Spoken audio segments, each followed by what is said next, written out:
Aujourd'hui, c'est la première vidéo YouTube où je prends ma casquette de polyglotte. Je parle 5 langues à différents niveaux et aujourd'hui, j'ai 5 conseils liés à ces 5 langues que j'ai appris que je vais vous donner pour pouvoir booster votre apprentissage de l'anglais et parler plus vite couramment. Pour chacune des langues, je vais vous faire une petite démo pour que vous voyez un petit peu à quoi correspond le niveau CE-CRL que je vais vous donner, A1, A2, B1, B2, etc. pour que vous voyez en live qu'est-ce que ça donne. La première langue que je parle couramment, c'est l'anglais avec un niveau C2. So, I'm Leah, I'm an English teacher. I have this YouTube channel where I teach English to French people. So I learned English at school, and then when I traveled and when I was a teenager, and then later I kept learning English. Yes, I did learn the basics at school, but what I'm able to say today is mainly due to what I've learned on my own later on. Comme je vous l'ai dit, l'anglais, je l'ai appris d'abord à l'école, donc j'ai fait tout le cursus collège-lycée comme la plupart d'entre vous, mais le niveau que j'ai à l'heure actuelle, il est clairement dû à ce que j'ai fait ensuite après toute seule. Après le lycée, j'ai fait un master LEA, donc j'ai fait 5 ans à continuer d'apprendre l'anglais et l'espagnol.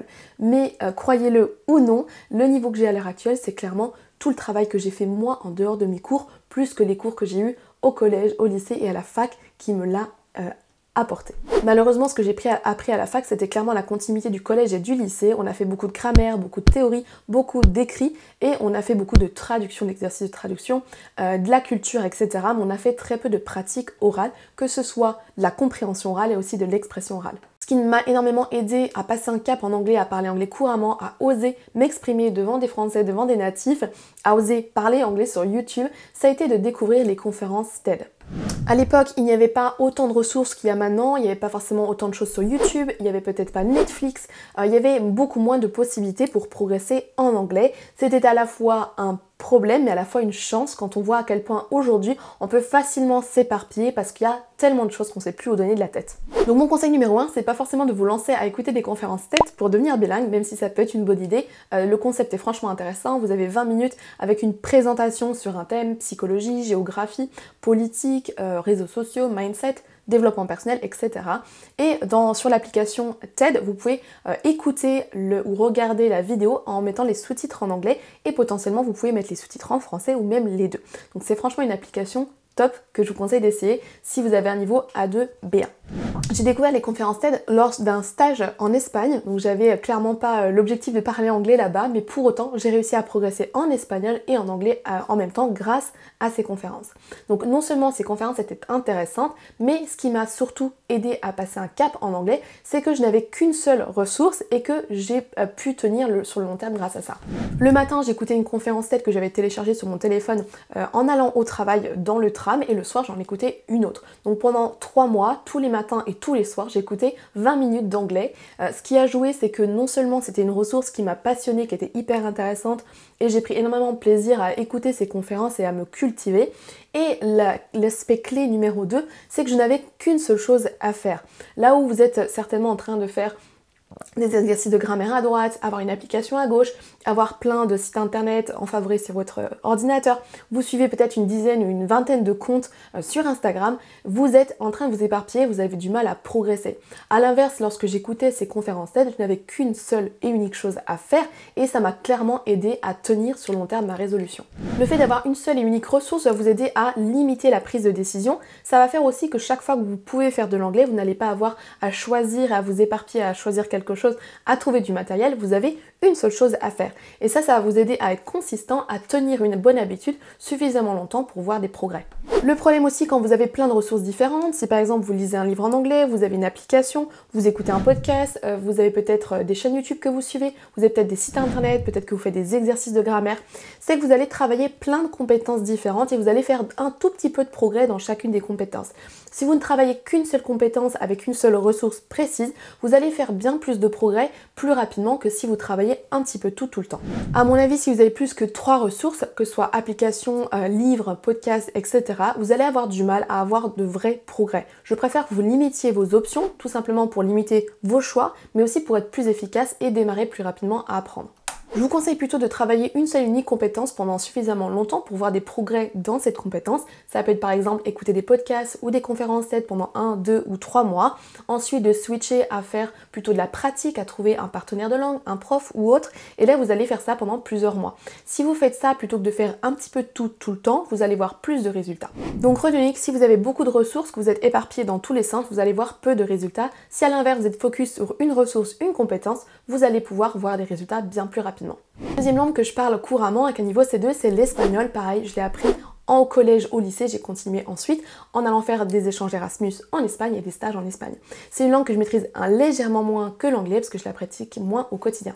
Pour la démo, es la primera vez que hablo español en este canal YouTube. Estoy un poco nerviosa porque no he preparado nada. Hace mucho tiempo que no hablo español, pero sigo leyendo libros, escuchando música y escuchando podcasts y, bueno, vídeos y todo eso.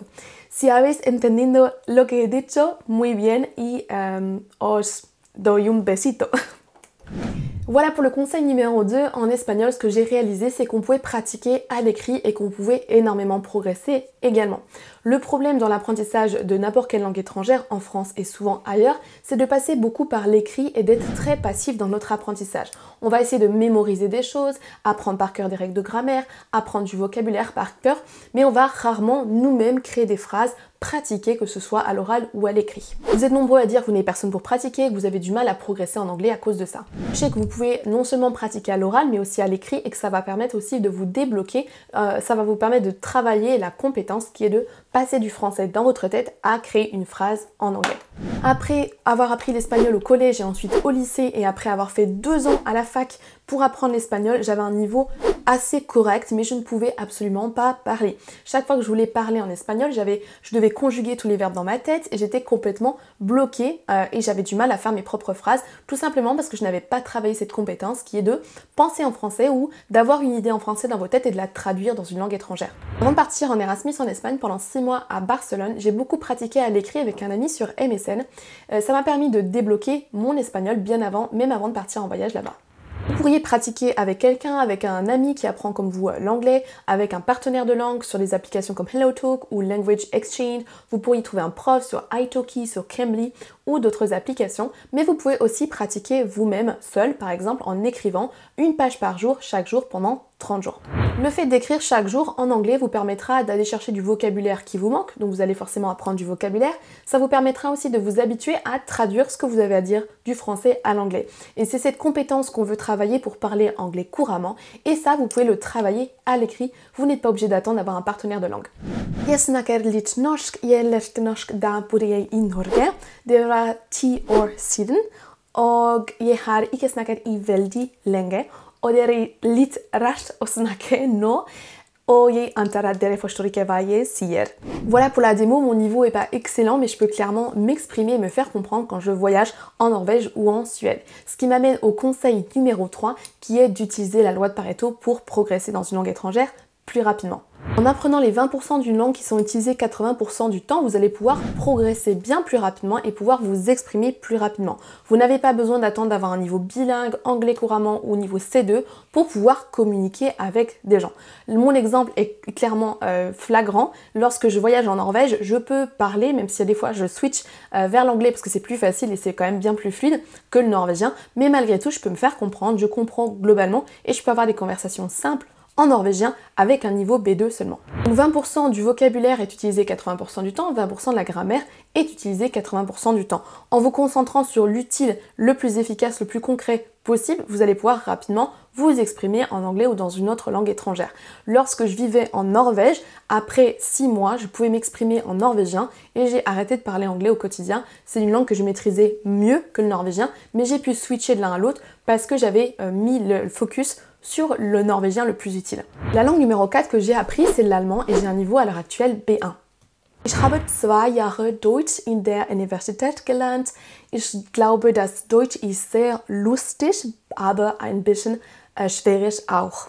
Ich habe nicht viel Deutsch gesprochen und mein Niveau ist nicht sehr gut, aber ich möchte mich in Deutsch verbessern, weil es Spaß macht zu sprechen. Conseil numéro 4 avec l'allemand, c'est de travailler sur votre mindset. Il y a de fortes chances que vous soyez en train de vous dire que c'est trop dur, que vous n'avez pas le don des langues, que vous êtes trop vieux, que vous n'avez pas le temps, etc. Ce sont des croyances limitantes qui vous empêchent de réussir votre objectif. Des années, je me suis dit que l'allemand c'était difficile, que la grammaire c'était incompréhensible et ça m'a clairement freiné dans mon apprentissage. Si à l'heure actuelle vous êtes en train de vous poser 1000 questions, que vous avez peur de ne pas y arriver, que vous pensez être nul, que vous n'avez pas le don des langues, que les Français sont mauvais, que l'enseignement est nul à l'école, etc., vous vous freinez forcément et vous sabotez votre propre réussite. Attention également au biais de confirmation. Si vous pensez être nul, vous pensez que vous n'allez pas y arriver, vous pensez ne pas avoir le temps ou avoir une mauvaise mémoire, l'environnement extérieur vous confirmera ce que vous pensez comme étant vrai. Si par exemple vous pensez que vous n'avez pas le temps, si vous vous remettez à l'anglais, que pendant une semaine vous essayez de vous y remettre et que le week-end ça passe à la trappe, que vous ne faites pas votre anglais, vous allez inconsciemment vous dire bah tu vois j'avais raison, je n'avais pas le temps. Donc attention au biais de confirmation, vous allez faire dire aux événements extérieurs ce que vous pensez comme étant vrai. La dernière langue que j'ai appris c'est le chinois et là j'ai un niveau A1 débutant. Là aussi soyez indulgents, c'est la première fois que je parle chinois sur YouTube donc je sors clairement de ma zone de confort pour faire cette petite démo. 大家好，我叫廖，我是法国人，我是英文老师，我会说一点中文，我觉得中文很有趣。Et mon conseil donc numéro 5, c'est d'avoir une motivation, un but précis lorsque vous apprenez une langue étrangère. Si vous voulez devenir polyglotte, parler 5 langues couramment, parler comme un natif en anglais, devenir bilingue en espagnol et qu'il n'y a pas une motivation derrière, un intérêt pour lequel vous allez démarrer votre apprentissage, il y a de fortes chances que votre motivation s'épuise et que votre volonté diminue avec le temps. Si vous voulez parler une langue couramment, il va falloir mettre en place ces bonnes actions suffisamment longtemps pour voir des résultats. Vous n'allez pas parler anglais couramment ou devenir bilingue dans je ne sais quelle langue en seulement quelques mois, donc si vous n'avez pas une motivation, un but précis à atteindre, vous allez avoir du mal à vous remotiver et à entretenir votre motivation du départ sur le long terme. Pour donner l'exemple précis du chinois, je me suis mis à apprendre les bases de chinois parce que j'avais un voyage qui était prévu en Chine. Une fois que ce voyage était passé, j'ai eu beaucoup moins de motivation à me remettre au chinois. Même si c'est une langue que j'adore et que j'adore apprendre des langues étrangères, comme il n'y avait pas un but, une finalité, j'ai vraiment eu du mal à me remotiver et c'est souvent passé à la trappe et j'ai beaucoup moins pris le temps qu'avant mon voyage. Maintenant, j'ai envie d'entendre parler de vous. Donnez-moi dans les commentaires votre meilleur conseil d'apprentissage et vous allez pouvoir vous inspirer des réponses des autres pour vous motiver à apprendre une langue étrangère cette année. Et si cette vidéo vous a plu, pensez à me donner un pouce, ça me fait hyper plaisir et ça dit à YouTube que vous voulez plus de contenu de ce genre. Vous pouvez aussi vous abonner à ma chaîne YouTube et activer les notifications en cliquant sur la petite cloche. Je vous dis à bientôt. Bye!